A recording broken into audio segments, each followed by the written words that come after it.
Voyage. When the holidays start to feel a bit repetitive, reach for a Sprite Winter Spiced Cranberry and put your twist on tradition. A bold cranberry and winter spice flavor fusion, Sprite Winter Spiced Cranberry is a refreshing way to shake things up this sipping season. And only for a limited time. Sprite. Obey your thirst.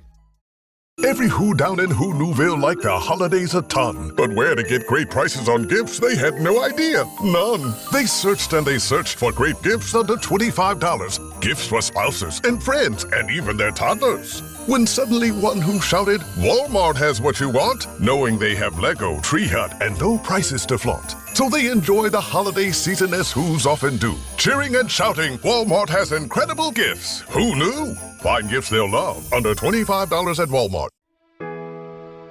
I am Nancy Lee Canfield, and this is my story. My life has been interwoven with the threads of crushing disappointments, neglect, abuse, and evolution into the psychic world. As a psychic sensitive, I have been asked to assist law enforcement agencies in their crimes and investigations. As a Ghostbuster, I have investigated and cleansed haunted houses. As one who can communicate with the unseen world, I have participated in the 50th anniversary seance of Harry Houdini. Even if you're not a believer in the secret forces around you, my story will make you a believer in the forces within you. All the power is within you. Hopes and wishes can come true. This is Nancy Lee Canfield. Though she was born into a loving family, she was ripped away from them and grew up in foster homes. After marrying an abusive man at 17 and being cut off from her loved ones, Nancy started to retreat into herself. That's when she honed her psychic abilities and realized she had higher sensory perception. To understand Nancy's journey, you need to know where she started. During World War II, my father worked at a war plant, and we lived in one of the housing projects near the war plant. My big brother Tommy was 9 years old. I was 7. Billy and Bobby were ages 4 and 3, and my sister Carol Jean was 1 year old. My mother sure had her hands full. Shortly after we moved into the housing projects, World War II ended. Following that, the projects were sold, and we were told that we had to move. And this is what caused the first breakup of our family. We had to be split up. I went to live with my aunt and uncle, my father's sister. When my father heard that my uncle beat me with a belt, he took me to live with a woman who ran a boarding house. On Christmas Day, my father learned that while living in that boarding house, I was abused and neglected. He took me from there and placed me in an orphanage, where I stayed from the day after Christmas until the school year ended. We lived together as a family very happily until age 11, and my dad, in the meantime, we took lesser pay, and things were a little bit tough with all those children, 6 children, mouths to feed, lesser pay, and it was a difficult time for my parents. So I didn't have any new sneakers. I had to wear my brother's hand-me-downs, and I didn't want to do that. So it must have been reported to the Children Protective Services, and I was called into the office and questioned. Now, I thought that lady from the Child Protective Services was just a kind old lady that was going to buy me some new clothes and some new sneakers because she was asking me about the clothes I wore to school. I made it sound as if that we were really, really poor. I told her all kinds of things. Some of them were true, some of them weren't. But it was because of my answers that the Children's Aid Society took us children and placed us in foster care. Now, foster homes is a misnomer because they're not homes for children like me. They're just places to eat, sleep, and store your brown paper bag. In my first foster home, I felt lonely and vulnerable.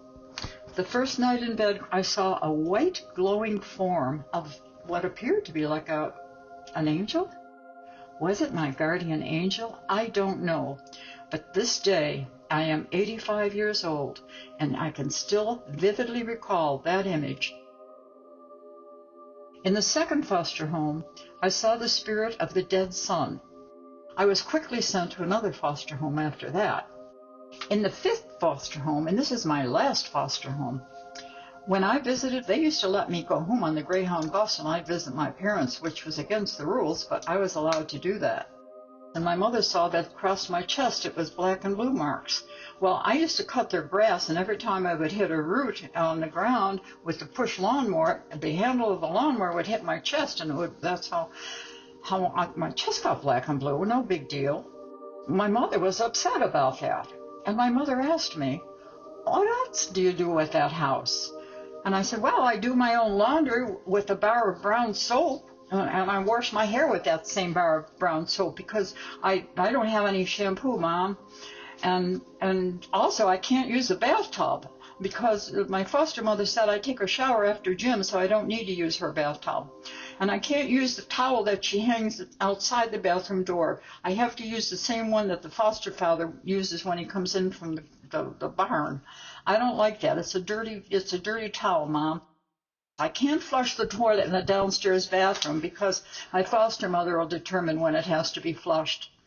And this I don't like, Mom. We have to use the same bucket for a toilet at night upstairs where we all sleep, and I've got to empty that bucket."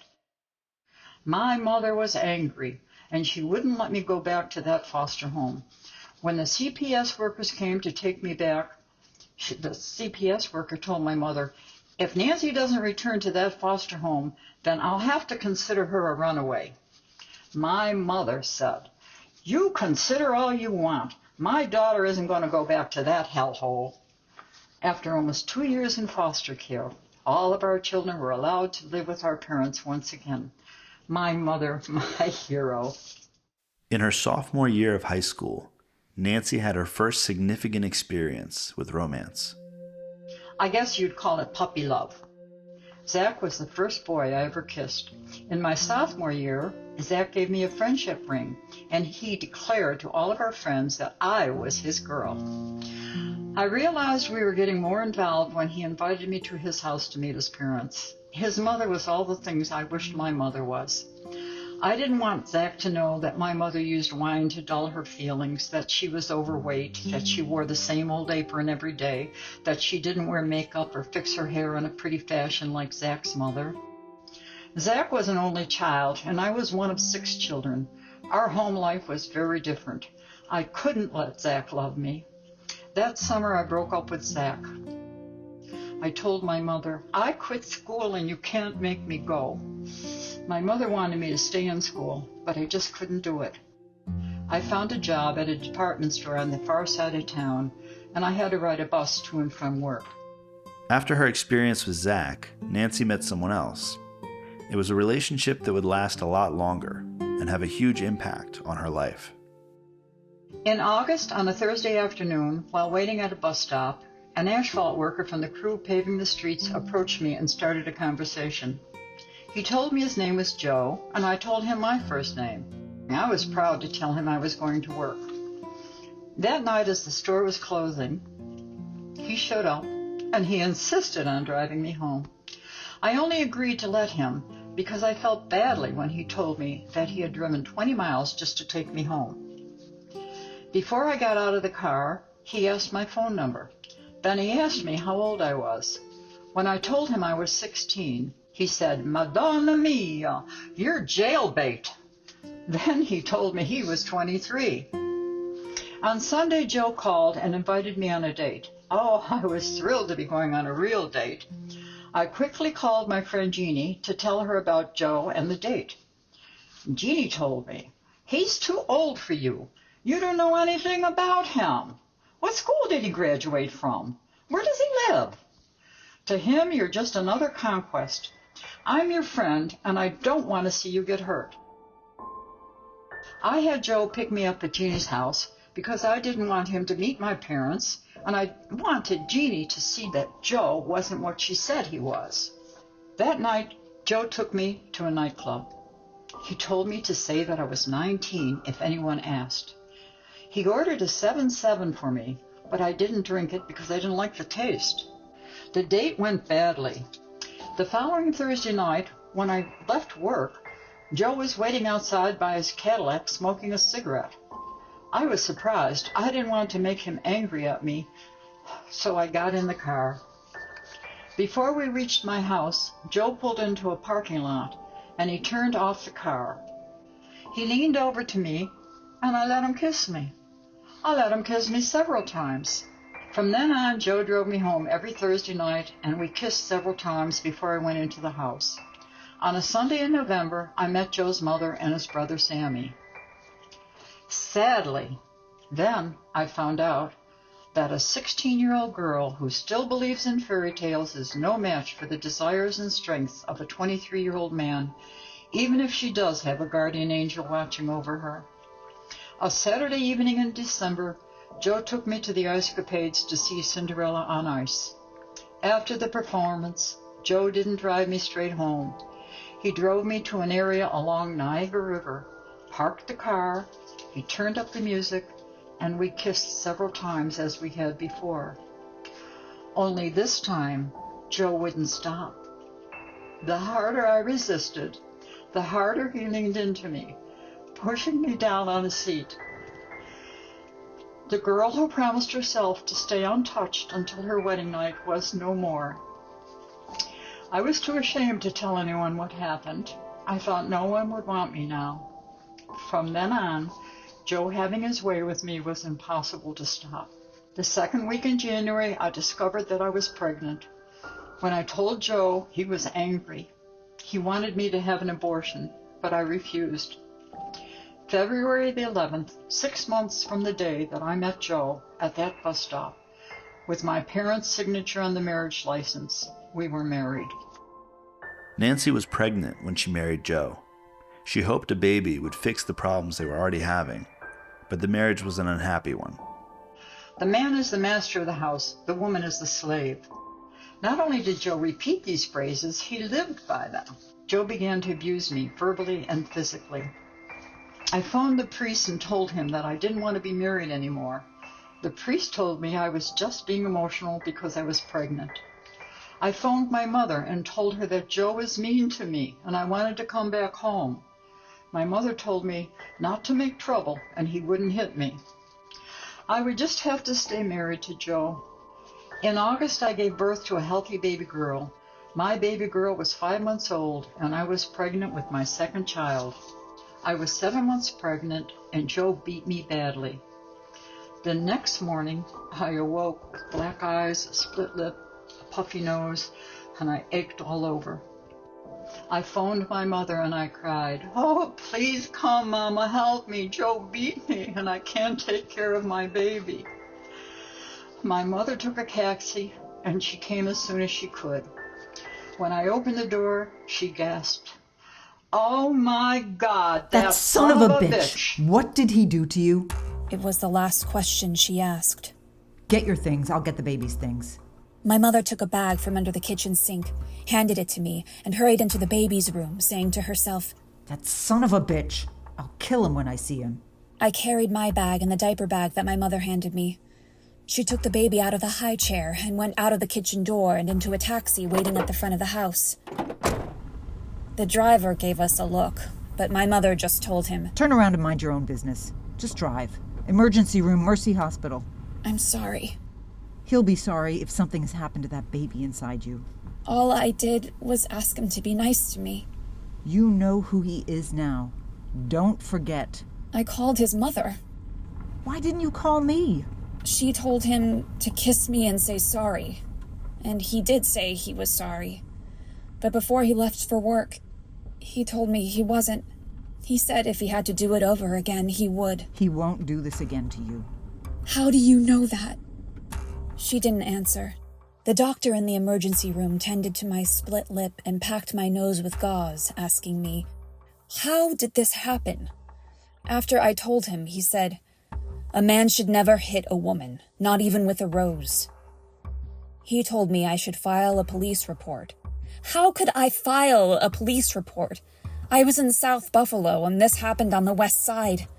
I wasn't going back there to file a police report. Besides, I didn't want to start trouble. I stayed in the emergency room until the doctor determined that my unborn baby was not in danger of a premature delivery. I went into the emergency room and the taxi drove my mother and baby girl to my parents' house. The doctor treated my split lip, packed my nose with gauze, and I was given a shot in my thigh to prevent me from going into an early labor. My brother Tom drove my father to the hospital to take me home to my parents' house, where I slept on the couch that night and for the next 5 days. My baby girl slept in bed between my mother and my sister. The following Sunday, Giacomo, my godfather and Joe's brother-in-law, brought Joe to my parents' house. Giacomo warned Joe, if he ever messed with me again, he would be messing with him. With that said, I agreed to return to the apartment with Joe. The next day, late in the afternoon, my mother came to our apartment, and when Joe returned from work, my mother pulled a small knife from her apron pocket and threatened Joe. At that moment, I loved her for being my voice and saying to Joe what I couldn't say. I asked Joe, tell me you love me. As many times as I asked him over the years, he would not say the words. I needed to hear the words. After we returned to the States, I told Joe, someday I'm going to leave you. His response was, everything you know I taught you. I made you. I own you. You can never leave me. That night I got out of bed, refusing his sexual advances. Joe got out of bed after me. He spun me around. His hand swung across my head and struck the right side of my face with a hard blow. With the pain of the slap, I heard a ringing in my ear. The next day, the doctor told me that I had a ruptured eardrum. When Joe came home from work, I told him what the doctor said. Joe's response was, that'll teach you never to say no to me again. At a seminar at the YWCA, Nancy's paths crossed with Angie, a fellow psychic. That's when her life started to change. I heard that there was a psychic locally that was giving a seminar at the YWCA, and I was very interested. So I went and I attended that seminar. And then during it, I met this wonderful lady called Angie. And we were about the same age. And Angie kind of took me under her wing. She said that I was a rosebud about to blossom. She was very interested in teaching me and helping me develop my psychic sensitivities. So Angie and I became very good friends. And then one day Angie decided that she was going to visit some of her other friends who lived in Florida and asked me if I wanted to go with her. Of course I did, but I knew that Joe wasn't going to let me. So I said, if you can convince Joe that I can go, Angie, I'll go. I'd love to go. So she did. And Joe was not intimidated by her at all. Angie came into the house. Of course, maybe it's because she was also Italian. Angie came into the house, met Joe, and he liked her. And then she told Joe, I'm going to go to Florida and I want Nancy to come with me. And Joe agreed. I was shocked, but I was very thankful for that. When we arrived in Florida, our first stop was a visit at Angie's friend Jane. When Angie asked me to do a reading for Jane, I felt a little self-conscious, but Angie convinced me that it was only for fun, so I decided that I'd do it. I sat quietly, I relaxed myself, closed my eyes, opened my palm of my hand, and Angie placed a ring in it, and I closed my fingers around it so it wouldn't fall out. She lived in an apartment building that had red bougainvillea, orange birds of paradise, white gardenia, pink azalea, and blue plumbago plants everywhere. How refreshing to see this beauty in contrast to the cold north. I felt like I was in the Garden of Eden. Jane, wearing a polyester pantsuit and sensible shoes, was quite attractive as a middle-aged woman. She invited us to dinner, after which we had a friendly conversation. We discussed Jane's interest in research in color therapy. Angie told her that we were heading to Orlando to visit a psychic medium. She also told Jane that I was developing my sensitivity and suggested that I do a reading for Jane. I took a comfortable position, closed my eyes, and relaxed. I don't know why, but I always automatically place my right hand palm up and my left hand palm down when I do a reading, and I did so even then. Angie placed a ring in my right palm, and I closed my fingers, making a fist to hold the ring. My first visual image was a quick flash of a Catholic nun's face. When images start to form, I'm ready for questions. It was necessary for Jane to ask me questions because in this state of focused awareness, I had a sense of detachment from everything around me, including whatever object I was holding in my hand. Who owned the ring before me? Where did they get it? I see a cobblestone street and 2 people in a horse-drawn carriage. The man gives a woman the ring. Where are they? Where are you now? I don't understand. The ring belongs to that woman, but I see a man. He's short, a little chubby. He has a receding hairline and a prominent nose. He's wearing a uniform. The woman is dying. She's in a hospital. A nun picks up her clothes. The ring falls to the floor. The nun picks it up and puts it in her pocket. The nun takes it to a church. War. People running. Fighting. The church. I see smoke and looting of the church. Now I'm on a ship. 2 men. Mean. Dirty. One looking at the ring. He's holding the ring. The other man has a knife. He stabs him and takes the ring. The vision of the 2 men and the stabbing upset me. Where you started, the man and the woman, what were they doing in the carriage? They're talking. The man gives her the ring as a token of love, but she can't wear it because it has to be a secret. His brother has something to do with the secret. Who is his brother? Napoleon Bonaparte. I answered without hesitation. I wasn't surprised. I just knew the answer to the question. The ship. I hear liberty, justice for all. I think of the Liberty Bell in Philadelphia and the New England colonies. My visions were so strong that I felt as if I were there. I was part of what I was seeing. It wasn't like watching it play out on a movie screen. I was there. But I couldn't alter anything or interact. From the time that I first envisioned the knife attack, I began shaking and couldn't stop. For that reason, we decided to end the reading. I opened my eyes and looked at the ring. I was astonished to see that it contained a design of the fleur-de-lis. Jane and Angie didn't say a word. They just looked at each other and smiled. Angie read me back notes on what I'd said. I looked at Jane. As much as I felt what I'd seen was true and real, what if she told me I was wrong? Well, it's certainly quite a story. A story, yes. Though not just a story. What you said might be true. I bought the ring from a reputable jeweler who was handling it as part of an estate sale.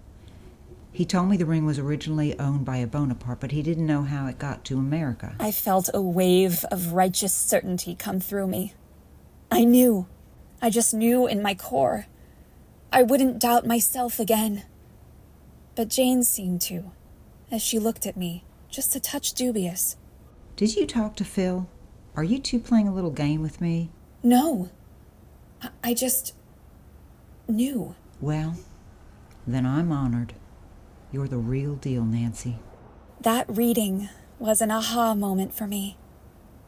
I began to understand that the unusual experiences I had since childhood were of a psychic or spiritual nature. I understood that life isn't 3-dimensional. It has more dimensions not discernible by the naked eye. Dimensions that can be tapped into by use of a higher consciousness. I also realized that being alone, as I often was while growing up, caused me to turn my thoughts within, which is similar to meditation. Maybe it had made me more sensitive to things seen and unseen in the world around me.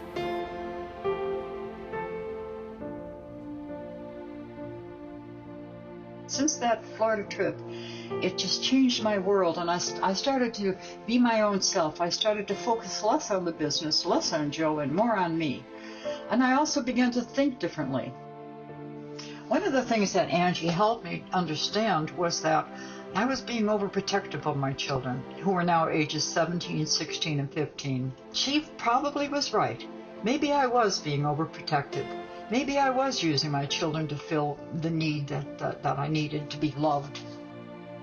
Until I met Angie, it was as if I had been trapped in a time zone where I entered at age 17, and I awoke to find that now I was a 36-year-old woman.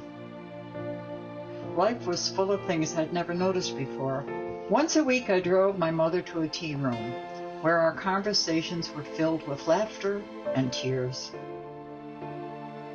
In 1970, 14 years after I left home, the last of my siblings married. My mother and father stopped drinking. My mother tried to fix herself up again, and she seemed full of life. I was 31 and my mother was 51 when we had our first talk together as woman to woman. It was at a tea room where my mother told me that she was sorry she hadn't always been there for me. My mother needed to hear me say that I forgave her, and I did. Whenever Joe and I traveled to Chicago or other cities that Joe had to go to, my mother stayed in our house and watched our children. My mother told me about how she met and fell in love with my father. And then she said, "Love, like a rose, is beautiful and a joy to all, until the passing of time and the petals fall." When I was a young girl, I used to think that my mother should have done this, my mother should have done that. I don't understand a lot of the things that she did. I just didn't know then how hard it must have been for my mother. My mother was 29 years old when she had her 7th child. So that, and the fact that it was every 2 years she was having a baby. And then later on, when I became an adult, I realized the traumas that took place in my mother's life with her children. And I realized the struggles that a woman has to go through, having children so close together. She was my mother now, but she was also my friend. And there's much to be said about women supporting women. In late September, at one of our regular tea room luncheons, my mother told me the details of her disturbing dream that frightened her. My mother and I had a tea room we frequented regularly, where we enjoyed the cucumber sandwiches, raisin scones with clotted cream, petit fours, and assorted miniature chocolates. We drank the tea, and my mother would suddenly open up. Today, though, she was different than usual. Not the laughing, loose way she could sometimes be. I could see she was lost in thought as I drove to the tea room. I parked the car and we rode the elevator to the 2nd floor. The hostess seated us at a table in the corner and brought the tea service, pouring hot tea into the cups. And then she really let me have it. In hindsight, maybe I should have known. I have dreams that sometimes come true, and I had a terrible dream last night. She set the teacup back down in the saucer, but it quivered in her hand and spilled tea all over. She looked at me, her eyes glassy. "Tell me about it." I was in a room alone, and several men dressed in white came into the room and kept jabbing me with needles. Then I saw my mother and followed her. When we came to a hill, she disappeared. I climbed the hill. When I got to the top, ahead of me was a field of flowers. I saw her in the field with a lot of other people. She was calling to me to follow her. I didn't have the courage to tell my mother what I thought. I didn't want to confirm or believe what seemed obvious to both of us. A few weeks later, on Friday, October 29th, I drove my parents to the hospital where my mother admitted herself for observation to determine the cause of her discomfort. The hospital observation on admission stated, abdominal pain, rule out ovarian problem, plan to admit to observe and to do a barium enema. After she was settled in, I told her I would be back to visit her on Monday. While driving my father home, he asked me, "Do you think your mother is going to be okay?" I lied. "She'll be fine. Don't worry." On October 29th, my mother admitted herself into the hospital for observation to determine the cause of her stomach discomfort. On one of the last days of my mother being in the hospital, my father brought a rose for my mother to let her know that he always loved her and he always would. December 4th, my mother, my friend, left this earth.